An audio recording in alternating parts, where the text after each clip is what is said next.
Kia ora koutou, and welcome to South Pacific Muscle.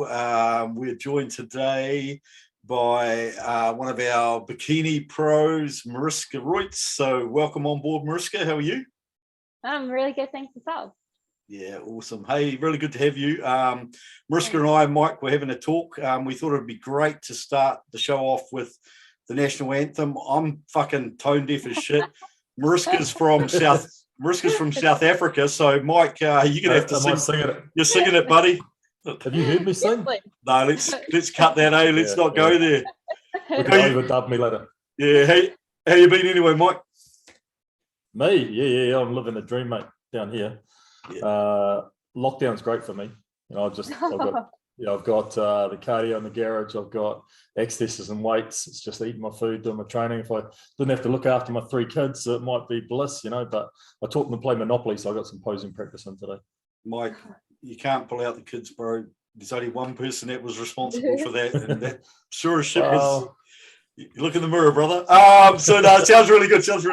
Anyway, she was powerless for my masculine wiles. She said she had no choice in it. Right. I want to kick off, but first, for those that don't know much about Mariska, I'm going to ask Mariska to give us a bit of a rundown of where she's from, originally from South Africa, how she arrived here, early sports days, and a little bit about how she got into her early days with competing.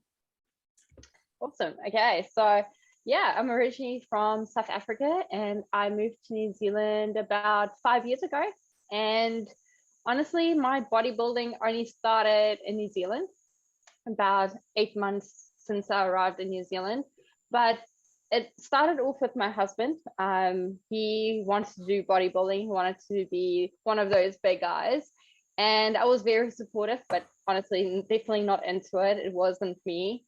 But I got my personal training degree, started studying, and I changed the way I exercise. And people started noticing me in the gym and approached me and said, hey, you need to compete. And I'm like, nah, not nothing, And more people started approaching, and this one guy literally didn't want to stop. He's like, you need to compete. And I'm like, yeah, dude, it's not me. And the more people approached me, the more I started thinking, maybe I should just give it a try. So we decided on, okay, I'm going to do a show. Then New Zealand happened. So we packed up all our stuff, sold everything back home, moved to New Zealand, and about 8 months into New Zealand, I did my first pro show, and I was the Pro-Am in 2017. And I got my pro card under the guidance of Angelica Teixeira, and 2019, exactly the same show. Wow, that's a big name to have in your corner. Yeah, it is. And she literally took me under her guidance again, going into the States. Wow, that's cool, man. That's really cool. I follow bikini loosely, but the top names, like when you hear a name like that, you're like, wow, yeah, you're mixing with the right people. So it must be amazing, having come such a long way in a relatively short time frame. But I guess that shows the value of having someone that's really in the know to help guide you on your journey and tell you what you need to do. Yeah, well, I've tried since I started. I actually went into my first show placing 5th between 89 girls. I trained myself, and then I did the second show, and I got in contact with Tara McCall. She was my nutritionist for a very long time, and I had a few people that that coached me, and I just felt it wasn't a good suit. Yep. And then I saw Angelica, and I reached out to her and I said, hey, you know what, I want to be under you. And she said, okay, tell me more about you. She looked into my competitions, and at that stage of her career, she just didn't want to take on anyone. She really wanted to think that if she takes this person's going to show that they can bring her name even higher. She didn't want to coach someone and then they don't succeed. So she's like, yeah, you know what, I'm happy, I'll take you on, let's start prepping. And yeah, I was under her guidance, and she even surprised me by flying all the way from the States to be in New Zealand for that show. Wow, man, that's really cool, man. I'm kind of like a little bit jealous. It's a good story. Oh, Yeah. well. Hey, And you're, then she handed me my pro card as well, so that was even better. Nice. And looking oh, back God. through your Instagram photos, you've made sort of spectacular progress. And since she was working with you, you can really see the differences in your physique as you scroll back through the photos. Yeah, definitely. Honestly, feel like going into the States, that was like the best package I've ever brought into, into competing. And we're not done. Like as soon as we're out of level 4 lockdown or going into level 2, she's going to do my off season with me as well. Nice. Hey, for those that aren't following, and there's probably not many of you, but you need to get following Mariska. So Mariska Roetz _IFBB Pro. There's some cool pictures up here, some neat pictures from the States. And we're going to talk about the States pretty soon, but got a couple there from Nashville, and man, that's good. And a couple, I think, from you did the Texas as well, eh? Yeah. Yes, Texas Pro in Dallas. How good was the Texas Pro? Like, that screams to me of a Honestly, show that you got to go to. It was the best show I've ever done in my whole life.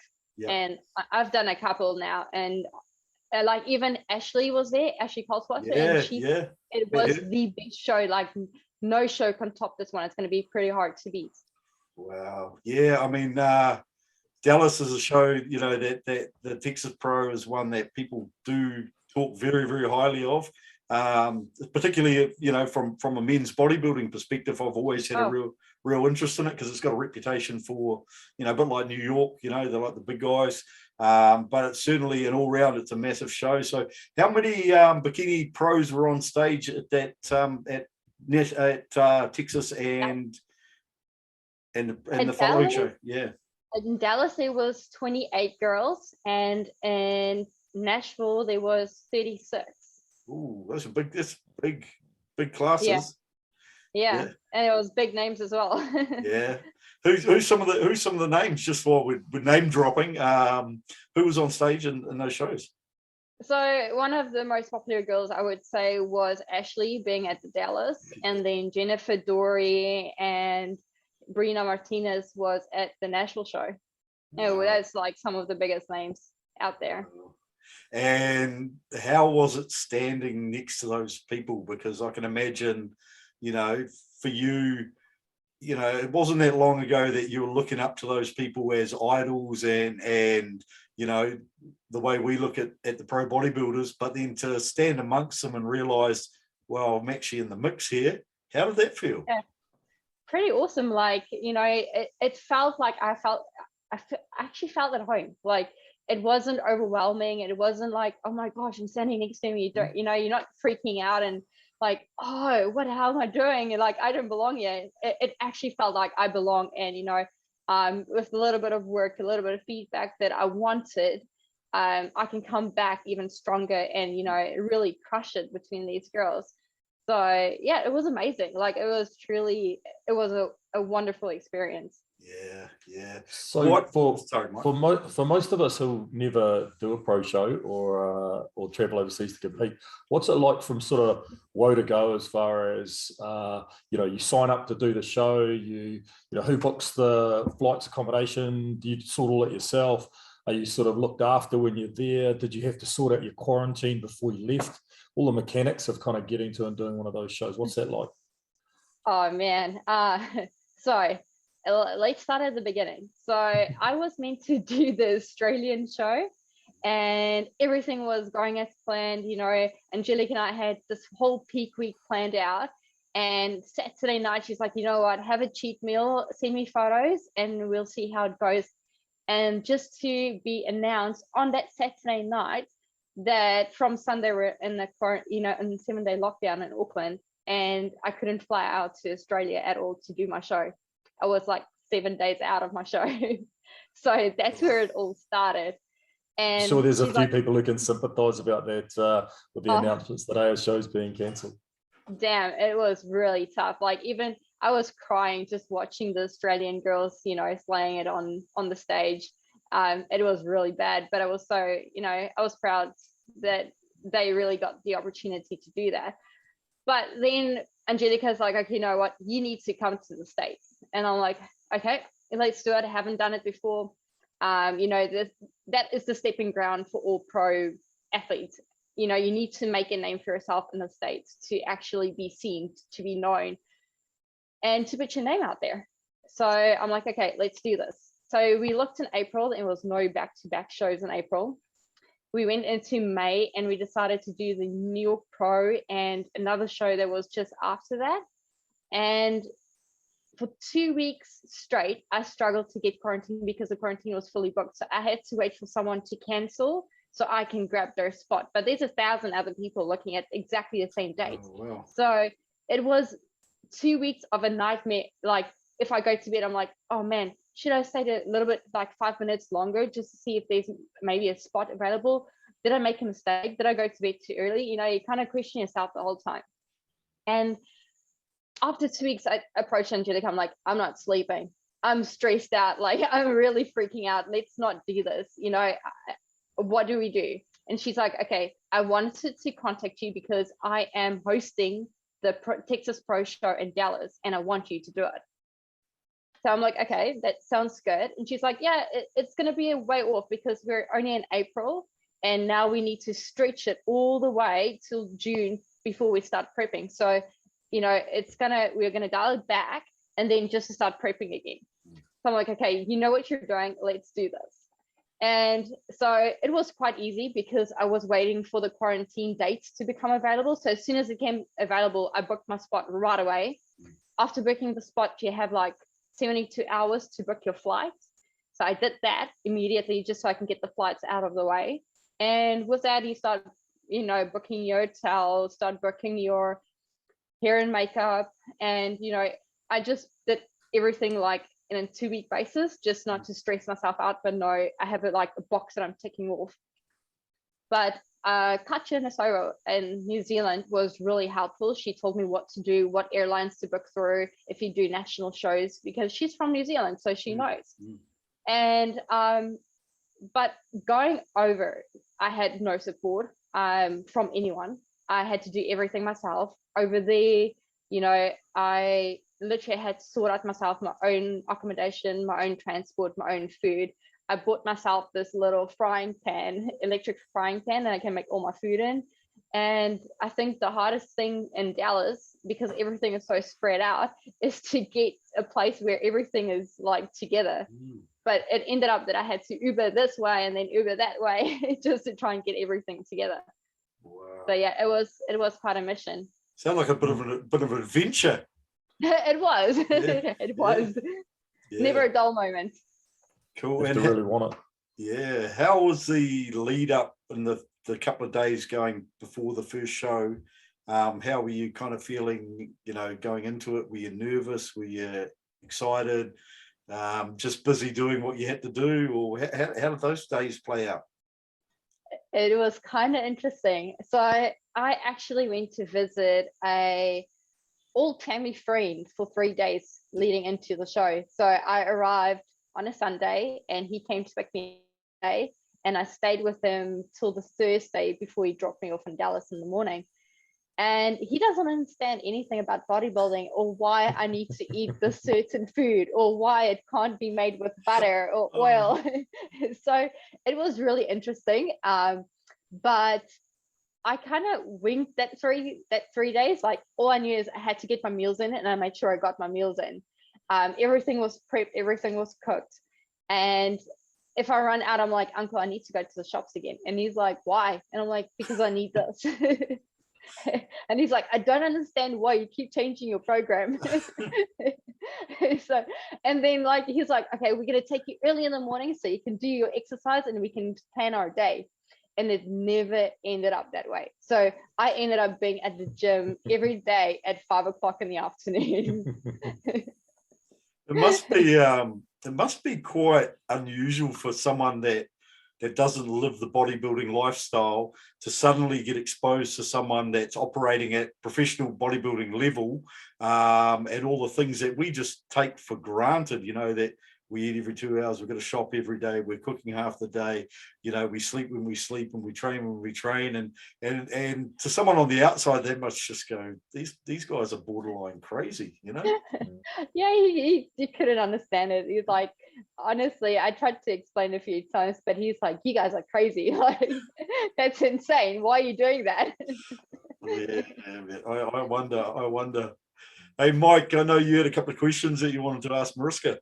Yeah, one is how you mentioned your husband and his bodybuilding aspirations. I'm getting together a support group for men whose wives are much better at bodybuilding than them. So maybe if you give me his contact details, we can get the support group together. Classic.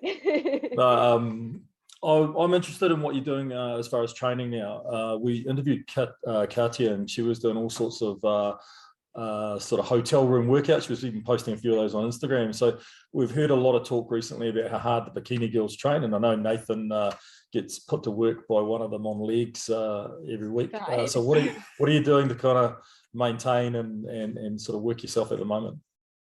Well, honestly, I really thought I'm going to get my steps in on a daily basis, but it's not going to be working out for me at all, especially with, you know, this whole nose running business and cutting bands. But I wake up in the morning, I do like a 15-minute HIIT circuit where I just try and burn as much calories, because I'm not moving. My room is really small, and the space that I work out is also very small and limited. So I do my HIIT training in the morning, like fasted, then I have my breakfast, and then I'll literally do another HIIT circuit just before lunch and another one just before dinner.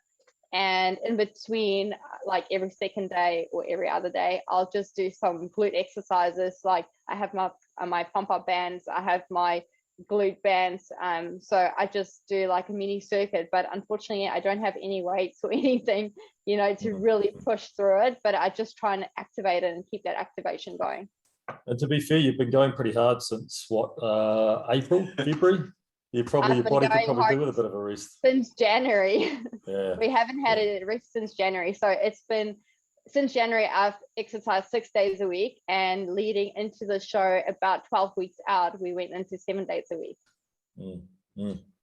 Yeah. Ooh. So Hey, I think my body needed a rest. I want to go away from the physical stuff and talk about the mental stuff. I've found lockdown pretty good until about today, and I've sort of found that I'm starting to miss people and people contact and you know, face-to-face conversations, drinking a coffee with friends, that kind of thing. And I kind of thought about your position actually being in a quarantine facility and being very limited in terms of being able to go outside. At least for me, I can walk outside and just wander down the beach by myself. But what is quarantine actually like in terms of what you can and can't do, and how do you deal with it mentally and keep yourself focused to do those workouts without pulling your hair out, I suppose? Well, to be honest, it is getting, like, in the beginning, well, I hadn't had the best sleeping pattern since I've been in America, or especially in the last couple of, like, that last week in America. I think the time zone from Dallas to Nashville kind of messed me up. But like, that was really hard. So when I got you in the first 3 days, all I wanted to do is just sleep. So I got through my days by sleeping and just resting and really recovering from, you know, really going hard for such a long time, and, you know, pushing through, waking up early in the mornings to do my check-ins and make sure everything's on point. But today I feel like I want to pull out my hair because I'm extremely bored. And like, they treat you like you're a prisoner. You're not allowed, as soon as you get out, like, they knock on your door to do health checks. They do quite a lot of health checks during the day, and like every single day they do health checks. What does a health check entail? What do they do? They just check you physically, or they swabs and things? What do they do? So on a health check, they come and take your temperature like twice a day. And if you have like a runny nose, like yesterday when I told them I have a runny nose, they do like a heartbeat, like to see how's your heart doing. And they do that by, you know, sticking those machines on your fingertips. But so as soon as you say you have a symptom, they treat you different. But as soon as you, like, just a normal health check is just taking your temperature and noting that down, asking you how you're feeling. Do you have any of these symptoms? You know, the normal COVID symptoms. And then they just say, okay, how are you doing? Do you need, they call me on a daily basis to say, hey, do I need any well-being, like mental health or something, you know, talk to someone. And luckily my husband calls me like every single day, about twice a day for an hour. So Cool. I feel like I don't really need to talk to anyone else. Yay. Shout out to hubby. Well done, hubby. Yeah. You're doing good. Hey, so what, and you got a band recently, you got a blue band, which meant you're allowed to do some exercise. What does that let you do? Okay, so that means you get a timetable. So everyone has different color, like everyone has a blue band, but everyone has, like, if you're from LA, so I flew from LA to Auckland. So then I was in a purple band, purple column. So that means that anyone in that column is allowed to go in that specific time. Yesterday it was between 9:05 and 9:50 that we were allowed outside, and no one else from other flights were allowed out at that time. And you're only allowed in that specific time. You need to come up before that time is over, because then the next people start coming down for the next group. And all you do is, like, let's say the hotel is in, like, this is the line of the front of the hotel. So all you do is you walk like this, turn around and walk the other way, like the whole time, just in a circle. Oh no. That's your activity. Yeah, look, that's If only they could have a wheel for you to push around. You could turn into Conan or something. Oh man, it sounds like a grind. But look, I think, you know, anyone that is considering competing on that pro circuit, you know, I've talked to other guys that have had their shows. They were going to do the Australian Pro. I think they were going to do the one at Fit Expo. Yeah. Fitspo, and that's been canned. So I said, honestly, just bite the bullet and go to the States, do a couple of back-to-back shows, and then soak up 2 weeks quarantine. And the guy said, what you've got to factor in too is the cost of doing all that. He said, you know, it's actually ramped the costs of being able to do that up further. So, you know, I guess there's that consideration for a lot of people as well.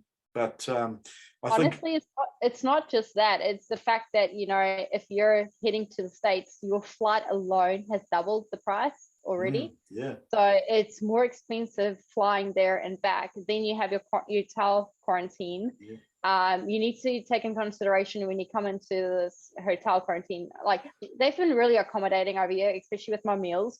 Yep. I've told them, hey, I'm really hungry. I eat like 6 to 7 meals a day, and now I'm only getting 3. So, you know, what can we sort out? And they decided to give me double portions, you know, to make up for that, you know, extra meal that I need to have on the side.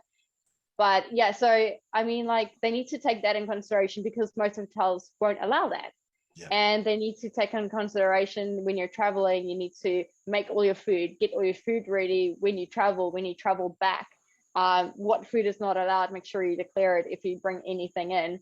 You know, it's not just that, we're also arriving in the States. There is precautions in certain areas, like you need to wear a face mask when you use an Uber or a taxi or something. Everything is closed, so you know, they have COVID restrictions. When you book a hotel, what happened to me on my last day in the States, I booked a hotel with a continental breakfast, because I'm like, man, I'm gonna eat, and got there, because of COVID, they don't allow any breakfast at all. So they don't serve it. That would have been heartbreaking, because you'd have been looking forward to that. Oh, no way. Yeah, I was looking forward to a nice big buffet breakfast, and yeah, that got taken away from me. Yeah, that's a killer. I've had that. I got given a like a refeed meal, and I had this big plan of what I was going to have, and then it was a COVID thing, and it was like, make your own hamburger, buddy. And I was like, oh, it's not the same. It's not the same. It isn't. No, not at all. Yeah, so I mean, a lot of country, like being over there, I've stayed at a few places, and you can see the places are struggling. They, you know, the hotels are struggling, the businesses are struggling. But I mean, like, walking out in Nashville, it's a hot zone for COVID, but no one is wearing masks. It's like they're just living their life. They're like, oh yeah, well, we have COVID, so we just deal with it. We're not going to stop living. They don't stop living. They live their life. Like they party. Like there was party buses going all the way. Everyone was drinking, live bands everywhere you go, no restrictions. Everybody's just like, this is our life we're living. Yeah, I kind of find it really weird that, and then even Australia to an extent, you've got different areas of the country. Some are locked down like New Zealand, others are kind of still free for all, like you say, like Texas, Florida, all open season, whereas other places are shut right down. So it's kind of weird, like, to not have a single approach across the country. I guess that's what happens when you've got states. So yeah, I kind of feel that even though the states, the cases are climbing, but they made it work. Like they for me, it's working. Like if me as an outsider being there in the country where everything is, there's millions dying, there's hundreds getting the COVID, but the way they do it, just living their life, they're like, we're not just going to restrict our life because it's too late. It's already there. It's already blown out of proportion. But they just decided, it's our lives. We're going to take it back and we're going to live it because life is too short. And honestly, I think we would have a lot of people probably feeling the same way. I'm not going to talk too much about that stuff because, like, it's so polarizing. I made a couple of comments today, and I think I upset a lot of people. But hey, that's life.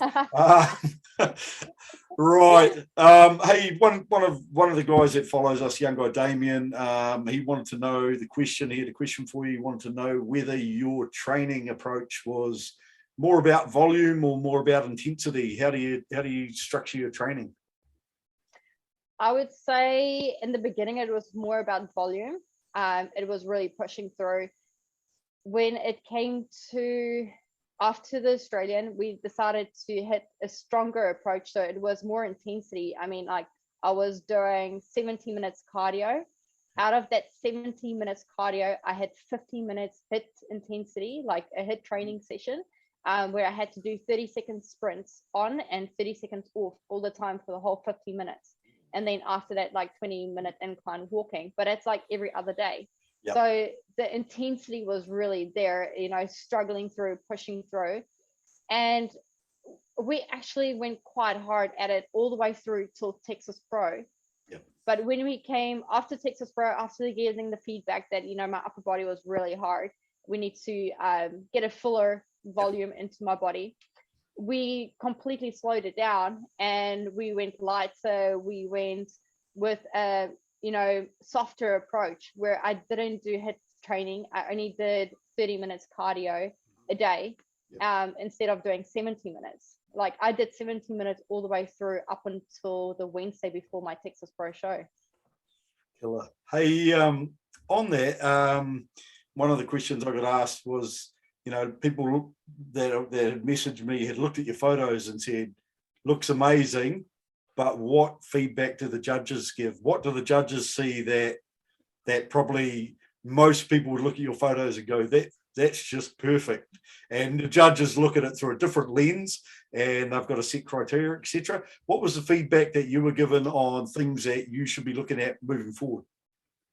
So at the Texas Pro show, T Mannion was the head judge. Yep. And his feedback to me was that I need to be softer in my upper body. My upper body is too hard. And they said I need more volume in my glutes and I need to be fuller going into the next show. We did it, like Angelica kind of didn't agree with that. And she sent my photos to Sandy, the head judge for Olympia Bikini. Yep. And Sandy said, you know what, she just needs to be fuller. And so we came in fuller for the next show and we literally made it work within a week's time. And afterwards I went to Sandy and I'm like, hey Sandy, Angelica spoke to you about leading into the show. What's your feedback now? And she's like, everything was perfect. Your presentation was amazing. Your upper body is perfect. Like, don't get any harder. Maintaining your upper body and your lower body, the proportion is perfect, but we need more volume in the glutes. So looking at the glutes, they wanted more depth into the glutes and just bigger glutes. Yep. That's it. So all I need to work on is just, getting that depth and getting my glutes even bigger. And that's what we're going to do leading into the next one. It's pretty cool. Not Yeah. not a lot to work on, you know, like, well, No, plenty of work it's to do, literally but just the glutes. yeah, nice. Good feedback. Yeah. So I really feel like, you know, I went there, I conquered, I got what I wanted out of the show. I wanted them to see me. I wanted them to learn my name. I wanted to come back and work on that feedback and, you know, show up the next time and say, hey, you told me to get bigger glutes. This is what I have. Have you and Angelica had an opportunity to kind of make a new plan, or are you just sort of taking a break after the last? You haven't got anything in mind coming up? So we spoke to each other. We have a bit of a game plan where, you know, I told her the situation back home, and she understands that being in quarantine, that I can't do, you know, I can't manage my meals. I can't manage my exercises. So unfortunately, we're going to give this one a bit of a break up until I can get out of quarantine. Then I can start eating, you know, my normal meals. So we already have my meal plan sorted out as soon as I get out of quarantine. But now we need to wait to get into level 2 so I can get back into the gym and we can start the program. So for the next, as soon as I can get into the gym, my 6 months is going to start. So I'm going to start working for 6 months, you know, being better, building those glutes. And by next year, we're going to look at either in the beginning of the year or the end of the year, going into a show before everything gets really wild and crazy. So if it's in the beginning, we're just going to, you know, see how it goes. As soon as she's happy with the feedback, or as soon as she's happy with what she sees, she's going to say, okay, you know, it's time, let's go. Oh, that's exciting. You're right in the thick of it now. That's really cool. You know, like a lot of people do, you know, that do get a pro card, go and do a pro show, and then they sort of sit quiet for a couple of years and don't really do a lot. But you know, to have done, you know, 2 back-to-back and then already looking at relatively close, you know, timeframes, getting back on stage, and that's going to be neat. A little bit of a campaign going. So honestly, cool. like it's a fire that someone just lit inside of me, and like I just feel like I want to, you know, I have something to prove to myself, and not just to myself, but everyone out there. You know, you don't know who I am, but I'm going to show you who I am. Like, I want you to learn who I am at the end of the day. Awesome. Hey, look, we're going to have to wrap. We could talk about so much more, but as we always do, we always hand over to our guests to allow them to thank those people that have supported them, help them on the way, you know, friends, family, sponsors, and anyone you want to give a shout out to. So the floor is yours, Mariska. Awesome.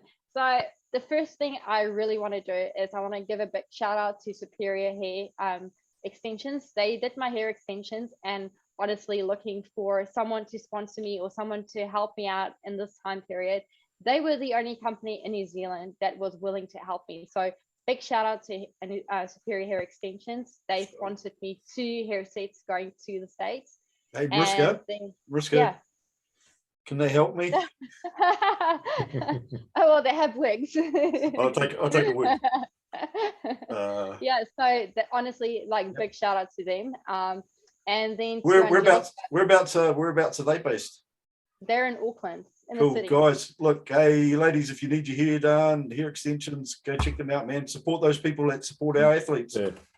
Yeah. Sorry, back to you. And then literally just Angelica, like Angelica Sheriff, she was really there. She was up early in the morning, up late at night, even early morning hours, texting me, looking for feedback, looking for photos, like, oh, what are we gonna do? And like, she was literally there all the time. And even having her at the show itself, that was really amazing. She came backstage looking up on me and like checking my feedback, looking at my, you know, my physique, how's the things going. So really big shout out to Angelica, and then my husband. Being backstage, like Angelica and my husband, actually, I'll be backstage having my phone, going on stage, doing my routine, and as soon as I get back, they have texted me everything they want me to adjust, like, okay, you know, walk a little bit more with your shoulders, you know, keep it up tight, or like smile a little bit more, don't look down, or, you know, something like that. I've already have like 2 texts from them each, like, okay, this is what you need to do. Yeah, that was perfect. Or, you know, something to go on, you know, before I go on to the next time on stage. So yeah, my husband phoned me every day, like just checking up on me. he checked through my routine constantly, like, okay, no, adjust this, okay, no, do that. So yeah, they really helped me to improve. They helped me feel really good. And yeah, they just motivated me to keep going. Awesome. Hey, look, once again, thank you very much for coming on. We're very lucky, and we will be following your progress with a very closely. So and wish you all the best. But no doubt we will touch base at some of the shows this year, whenever they may or may not go ahead. But we will touch base and hopefully get to see you on that pro stage again very shortly. So from us, a big thank you. And to everyone out there, hey, we're almost through this. Hang it out, and we'll be back to a bit of normality pretty soon, hopefully, and we can all hit that gym again. Till then, stay safe, look after each other. We're out of here. Yeah.